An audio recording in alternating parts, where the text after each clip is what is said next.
You were sold a myth. Work hard, climb up, become somebody. That myth is the leash. The system doesn't develop leaders. It filters out leaders. It keeps a thin layer of managers to enforce rules and a thick layer of workers to obey them. Because leadership creates unpredictability, and large systems hate unpredictability the way empires hate rebels. Here's the lens shift, Machiavellian and exact. Institutions are not built to elevate you. They're built to stabilize themselves. Stability requires repeatable behavior. Repeatable behavior requires trained humans. That's you, if you accepted the training. Most men can't stomach that, so they call the system unfair. That's childish. The system isn't unfair. It's efficient. It doesn't care about your potential. It cares about your utility and your compliance. And once you see the purpose, everything makes sense. Why school rewards memorization, not sovereignty. Why jobs reward obedience, not initiative. Why professionalism often means emotional castration. Why your survival depends on permission from gatekeepers. A ruler is dangerous because a ruler can walk away. A ruler can build outside the walls. A ruler can create a competing structure. A worker is safe because a worker needs the structure to eat. So the system trains dependency first. The system's real product. Predictable men, it's not producing educated citizens. It's producing predictable labor. Predictable men. Wait for instruction, seek approval, fear uncertainty, call risk, irresponsible, confuse rules with morality. That's why the system praises team players. Team player is code for don't threaten hierarchy. And this is where moral inversion starts, because the system flips virtues into chains. Loyalty becomes stay even when you're underpaid. Patience becomes tolerate disrespect and call it professionalism. Humility becomes don't ask for power, ask for permission. Stability becomes choose safety over leverage. You're told those traits make you a good man. They don't. They make you a manageable man. The two castes. Operators and components inside every large machine. There are only two roles. Operators, people who set terms, control access, design outcomes. Components, people who execute tasks inside someone else's design. The system needs components more than operators. That's the uncomfortable math. Operators are rare and expensive. Components are replaceable and abundant. So the machine creates a culture where being a component feels noble. Honest work, stable job, good benefits. Just do your part. That language isn't respect, it's sedation. Because when a man believes his cage is honorable, he stops looking for the key. Sometimes you can. Most of the time you can't, because the ladder is guarded by people who benefit from keeping you below. The system offers promotions, not sovereignty. Promotion is still dependency. It just gives you a better uniform. A ruler doesn't ask for a title. A ruler accumulates leverage. Skills the market can't ignore, networks that don't require permission, money that reduces fear, and optionality that makes him hard to corner. The system doesn't teach you that. It teaches you to chase credentials, titles, and approval, things it can grant and revoke. That is not empowerment. That is control. Because you were trained to trade your time for security, and security is always owned by the institution, not you. If your survival depends on a paycheck, you will tolerate things you should never tolerate. Disrespect politics, underpayment, stagnation, humiliation, disguised as feedback. And the system knows it. That's why it prefers workers with obligations, debts, and fear. Fear makes men cheap. So this video does one thing psychologically. It removes your innocence, not to motivate you, to harden your perception. Once you adopt this lens, you stop asking, why don't they recognize my value? You start asking, what leverage do I control that makes me non-negotiable? That's the point. You were trained to be a worker because workers are predictable. Rulers are volatile. Sovereigns don't fit inside standardized cages. And if you're honest, you already know which one you've been shaped into. The system doesn't need to convince you it's right. It only needs to make disobedience expensive. That's the mechanism, not ideology, incentives, not truth, consequences. And once you see the engineering, you stop personalizing your lack of discipline and start recognizing the cage design. A Machiavellian lens is simple. Who benefits from your behavior and what tools shape it? The system benefits from predictable output. So it builds a pipeline that rewards one thing above all: compliance under supervision. From childhood, you're trained to trade behavior for approval. Grades, stickers, certifications, performance reviews, titles, recommendations. All of it is a single lesson repeated in different uniforms. You are valuable when an authority says so. That creates a man who doesn't trust his own judgment. He trusts the scoreboard, and whoever controls the scoreboard controls him. You learn to optimize for what gets rewarded, not what's true. That's why creative men become obedient and independent men become unprofessional. The system doesn't punish incompetence first, it punishes disobedience first. They claim they want leaders. Then they penalize leadership behavior. Leadership behavior is taking ownership without permission, challenging bad decisions, refusing stupid tasks, moving fast without consensus. But in institutions, those actions threaten stability. So they get labeled, not a team player, hard to work with, too intense, doesn't follow process. Translation, not governable. So the system trains you to ask before you act. That's the kill switch on sovereignty. Scarcity is the oldest control technology on Earth. Money scarcity, time scarcity, jobs scarcity, housing scarcity, healthcare scarcity, social scarcity. When you're under scarcity, you can't negotiate. You accept terms. A man with savings can walk away.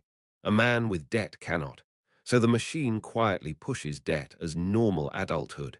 Student loans, car notes, mortgages, lifestyle payments, subscription living. Debt doesn't just take your money. It takes your courage, because courage requires optionality, and optionality requires leverage. Debt deletes leverage. The workplace often functions like a casino, not a meritocracy. You work hard, and rewards show up inconsistently. Random praise, occasional bonuses, vague promises, maybe a promotion next cycle. That uncertainty keeps workers hooked because the brain chases what it can't predict. It's the same loop as gambling. Effort waiting, maybe reward repeat. You become trained to tolerate disrespect because you're chasing the next payout. And the payout is rarely money. It's often recognition, the cheapest reward to give and the hardest one for approval-addicted men to stop chasing. Gratitude is good in private life. In power structures, be grateful is often a muzzle. They teach you to feel guilty for wanting more. At least you have a job. You should be grateful. Others have it worse. That's moral inversion used as management. A ruler doesn't feel guilty for negotiating terms. A worker does, because he's trained to treat survival as a gift. And gifts create obligation. Obligation creates obedience. The system replaces direct confrontation with procedure. Instead of "I don't respect you," it gives you forms, policies, HR, language, committee decisions. We'll circle back. Bureaucracy is slow violence. It turns you into a file number and teaches you that resistance is pointless because the wall has no face. This is how empires neutralize strong men, not by fighting them, by exhausting them. This video removes the illusion that obedience is your personality. Obedience is conditioned behavior produced by approval, addiction, punishment of initiative, engineered scarcity, intermittent, rewards, guilt, narratives, bureaucratic exhaustion. Once you see the machine, you stop trying to find motivation inside the cage. You start asking the only question a sovereign asks: what leverage do I need so incentives stop controlling me? Because the system can't train rulers the same way it trains workers. Rulers don't respond to approval. They respond to advantage. And that's the line you're going to cross next. The system doesn't just train skills, it manufactures identities, because skills can be used against it. Identity cannot. Identity is the internal supervisor, the voice that polices you when no one's watching. So before you talk tactics, you need to see the four archetypes the machine produces and rewards. They aren't personalities. They're survival strategies inside a controlled environment, and every man in the system is being sorted into one of them. The worker is the engine, reliable output, minimal resistance. He believes effort equals worth. He measures himself by hours, sacrifice, and how much discomfort he can tolerate without breaking. He wears exhaustion like a medal. The system loves him because he's predictable. He trades time for security. He avoids conflict with authority. He accepts later as a promise. He stays when the terms change. His fatal flaw is moral. He thinks obedience is virtue. So when he's exploited, he doesn't negotiate. He works harder. That's not resilience. That's programming. In Machiavellian terms, the worker is valuable but replaceable, and the system ensures he never forgets it. The clerk isn't hired for output. He's hired for enforcement. He worships process. He hides behind policy. He uses professionalism as a weapon to restrain stronger men. The clerk is the system's immune system. He attacks anything unpredictable. He's the guy who says, "That's not the procedure. We need approval. Let's circle back." We can't do that. Not because it's true, because it keeps power centralized. Clerks thrive in bureaucracy because bureaucracy rewards the man who can block. They gain status not by building, but by controlling gates. Their identity is safety through obstruction. In war terms, the clerk is the fortification. Slow, rigid, defensive, hard to remove without escalation. The climber is not loyal to the mission, he's loyal to ascension. He studies power like weather. He mirrors whoever is winning. He speaks in polished ambiguity. He avoids clear stances until he knows which side will pay. Climbers master optics. They take credit cleanly. They delegate blame downhill. They perform competence. They build alliances, not friendships. The system tolerates climbers because they keep the machine running while competing for small thrones inside it. They don't threaten the system itself. They fight over scraps within it. Perfect. But climbers are dangerous to you because they'll use you as a ladder if you look stable, and they'll discard you if you look risky. In Machiavellian terms, the climber respects leverage, not character. The ruler is not a job title. It's a posture. He doesn't ask for permission to be valuable. He becomes valuable outside permission structures. He treats institutions as tools, not parents. He understands the system's favorite lie. You need us. No, the system needs inputs. If you control a rare input, you control negotiation. The ruler's defining traits. He builds asymmetrical value, hard to replace. He controls options, can leave, can pivot. He prices his time and attention. He refuses identity cages, employee, team player, when they conflict with sovereignty. He can operate inside the system without becoming owned by it. That's the difference. A ruler may wear a uniform, but he's never domesticated by it. Now watch the trap. The system promotes workers into low-level management, then calls them leaders. It promotes clerks into compliance roles, then calls them important. It rewards climbers with titles, then calls them high potential.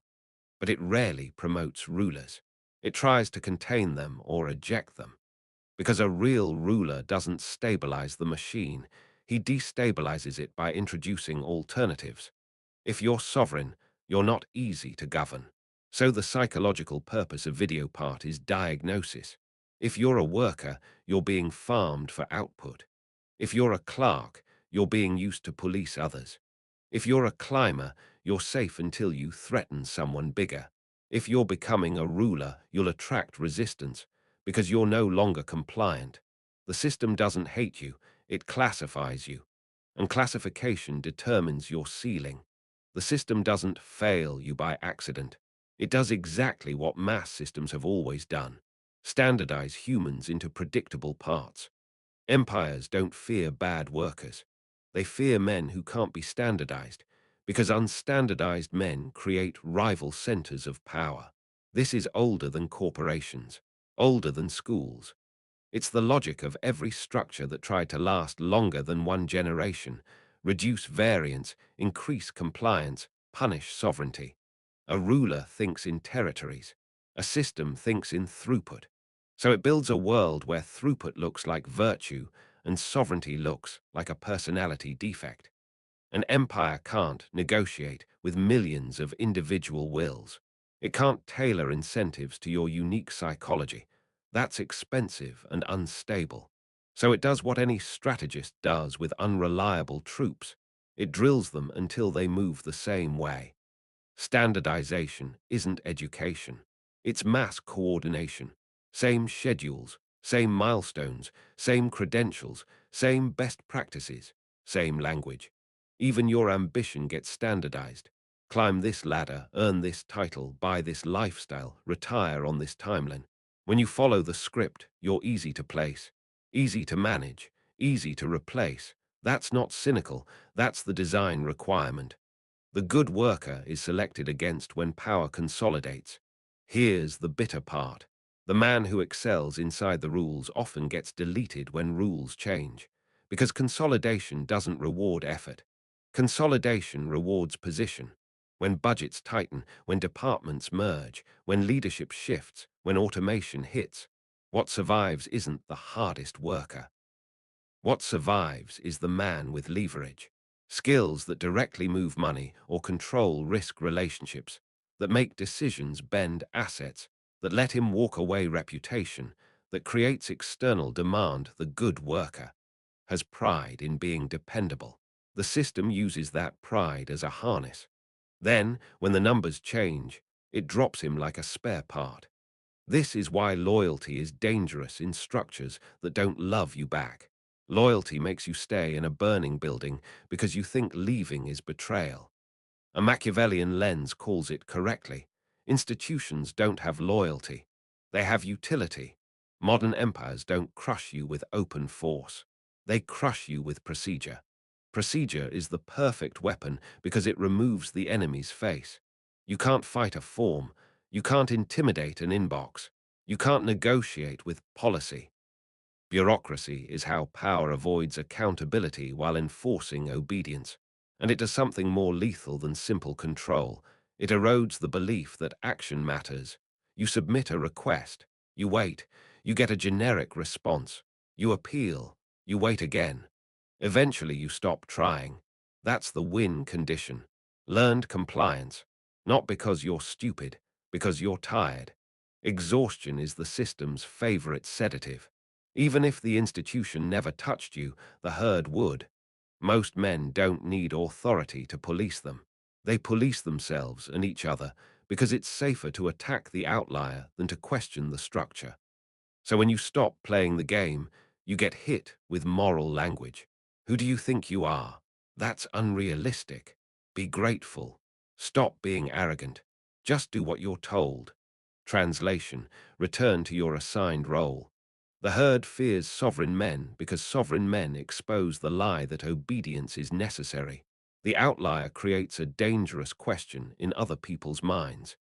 If he can leave, why am I still here? So they attack him to protect the story they live inside.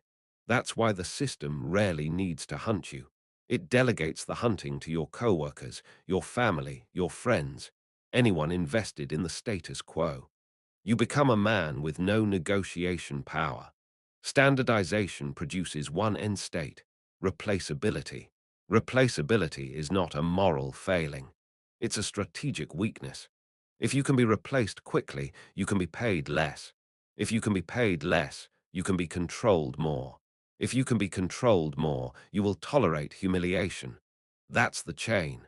And once you're in that chain, your choices become theater. You pick between cages and call it freedom. This video is meant to install one psychological result: urgency without panic. The sober realization that the system is not a parent, not a mentor, not a meritocracy. It is an empire of incentives.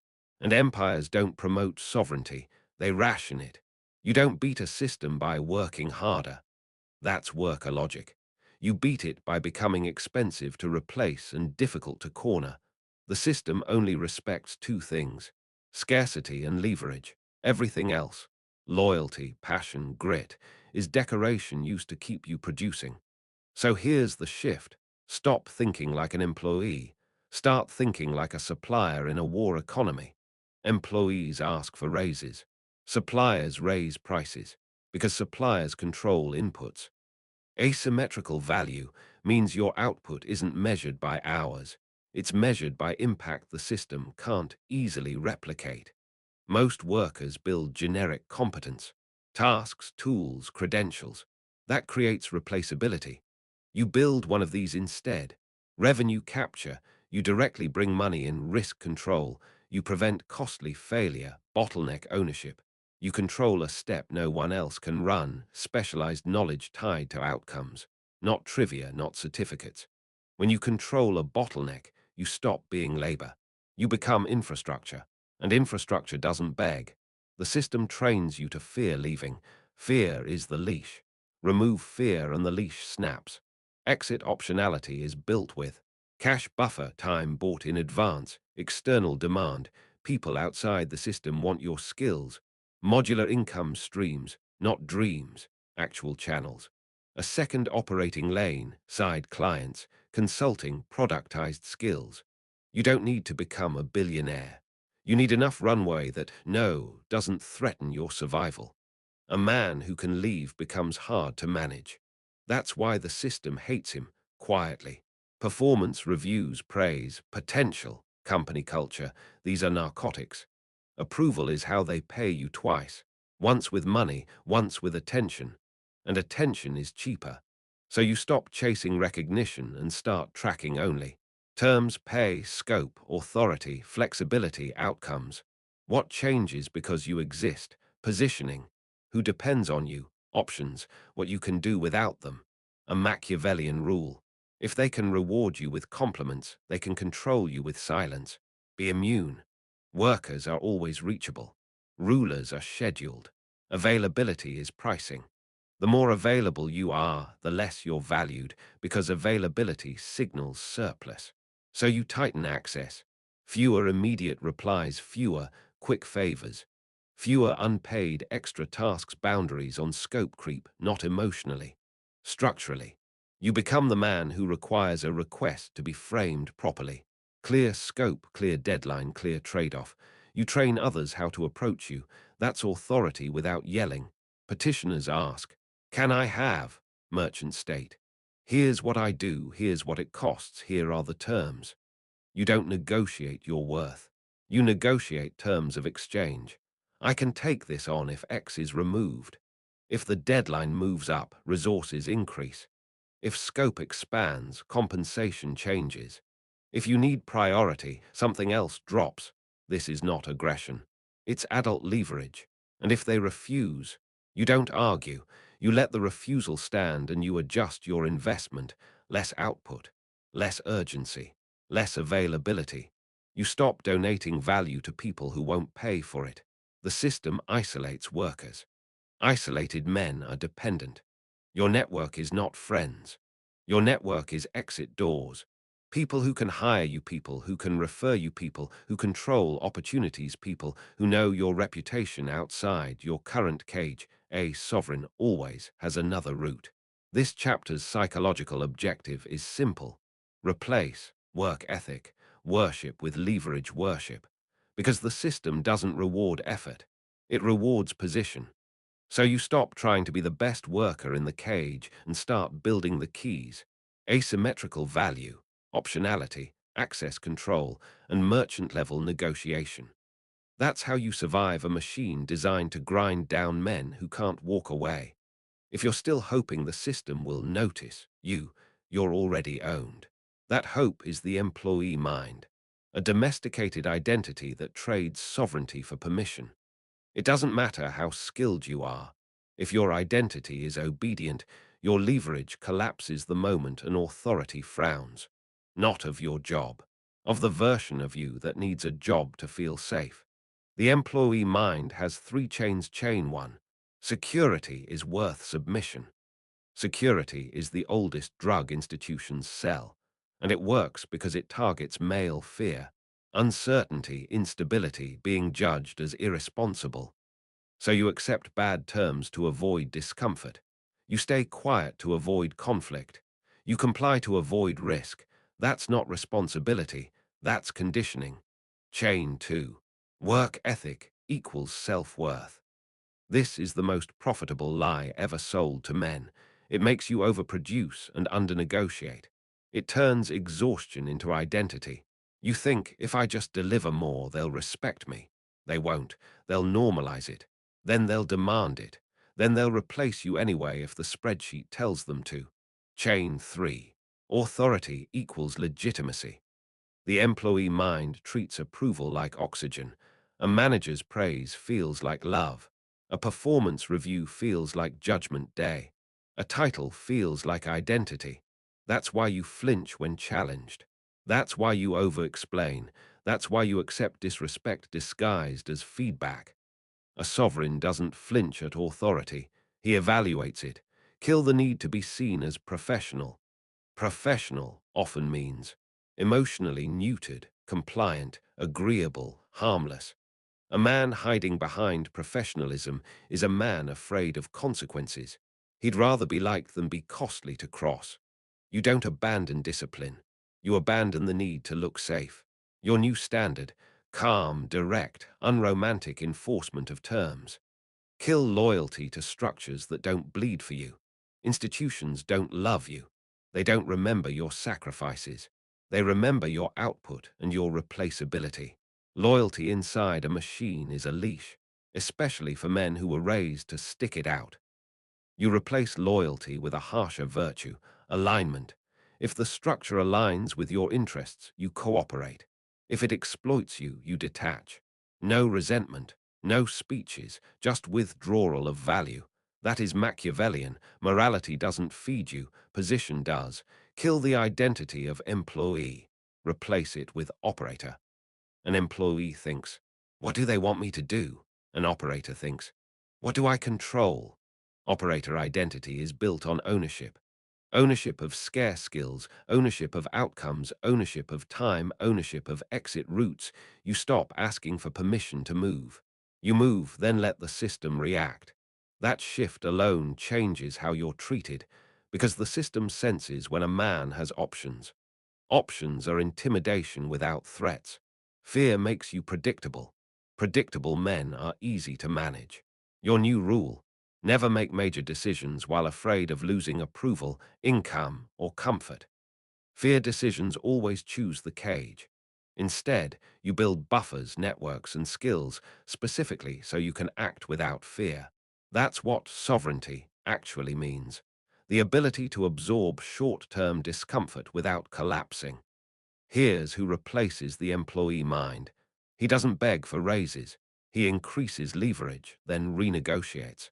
He doesn't chase promotions. He builds external demand, then chooses positioning. He doesn't fear managers. He respects only authority backed by value. He doesn't try hard for people who don't pay. He reallocates output like capital. And the most important trait: he can walk away. Walking away is the ultimate threat in any negotiation. Not yelling, not arguing, not proving, leaving. The system trains workers to fear leaving because leaving ends its control. A ruler is simply a man who outgrew that fear. This part installs this psychologically. You stop being a grateful subordinate and become a calculating sovereign, an operator who treats institutions as temporary tools, not permanent parents. Here's what the system never says out loud: it doesn't plan to keep you. It plans to use you until something cheaper appears. A younger man, a hungrier man, a machine, a contractor, an offshore team, an internal restructure. That's not corporate greed. That's empire logic. Reduce cost, reduce risk, increase control. If you're still clinging to the worker identity, effort, loyalty, patience, gratitude, then you are already obsolete in a world that rewards leverage, not labor. And yes, you'll feel offended reading that. Good. Offense is the last emotional shield men use when reality threatens their self-image. The system replaces men for one reason: interchangeability. If your value is measured in hours, you are a commodity. Commodities get price cut. Price cut commodities get replaced. That's the equation. It doesn't matter how good you are. It doesn't matter how early you arrive or how late you stay. Effort is not a moat. A moat is scarcity. The system will call you essential right up until it can remove you without friction. Then you become a story they tell new hires about tough times while the machine keeps running. This is why Machiavelli matters here. He understood that structures don't love individuals, they manage threats. A sovereign man is a threat because he can leave, he can build, he can resist. So the system trains you to become harmless. The final illusion. If I'm indispensable, I'm safe. No, if you're indispensable inside their walls, you're trapped inside their walls. They will keep you close, squeeze you, and ration your freedom because your skill became a prison cell. They'll give you praise instead of power, titles instead of terms, responsibilities instead of equity. And you'll accept it because the employee mind still worships being needed. Being needed is not power. Being needed is dependency dressed up as status. Power is the ability to say no and remain alive. The three modern weapons that will replace you: you don't need a conspiracy. You need pattern recognition. Automation. Software doesn't ask for raises, doesn't have emotions, doesn't unionize, doesn't call in sick. Global labor. The system can buy your effort cheaper elsewhere. Bureaucratic consolidation. Mergers, restructures, efficiency initiatives that erase roles overnight. None of these are personal. That's what makes them lethal. You can't negotiate with impersonal forces using personal virtue. You can only outposition them. The only defense. Become hard to replace and easy to redeploy. You don't survive by being a better worker. You survive by becoming a better operator. You control a rare input. You have external demand. You have cash runway. You have network doors. You can redeploy your value quickly when a structure shifts. That's sovereignty, mobility plus leverage. And here's the brutal truth most men refuse. If you can't walk away, you don't have a job. You have a leash. Final warning. The system will use your morality against you when you start acting like a sovereign. You'll get hit with moral language, because morality is the cheapest control tool. After everything we've done for you, you're not being a team player. This isn't how we do things. You're being difficult. That's not feedback. That's social pressure designed to redomesticate you. A Machiavellian man hears those phrases and translates them correctly. We want your output without your leverage. So you either return to worker mode, obedient, grateful, predictable, or you hold the line and accept the cost of becoming a threat. Because sovereignty always costs something: comfort, belonging, the illusion of safety. Prove you're not livestock. You don't need more information. You need a verdict. Pick one axis this week and move it like a man who intends to survive. Scarcity, build a skill the market can't ignore. Optionality, build runway, money, clients, offers, exits, terms, stop donating value without payment. Network, add two doors that don't require your current employer's permission. And if you understand what this actually is, Machiavellian, cold, real, then mark yourself as the kind of man who doesn't beg structures for security. Write one word in the comments: ruler, not for motivation, for selection, because the system is selecting every day.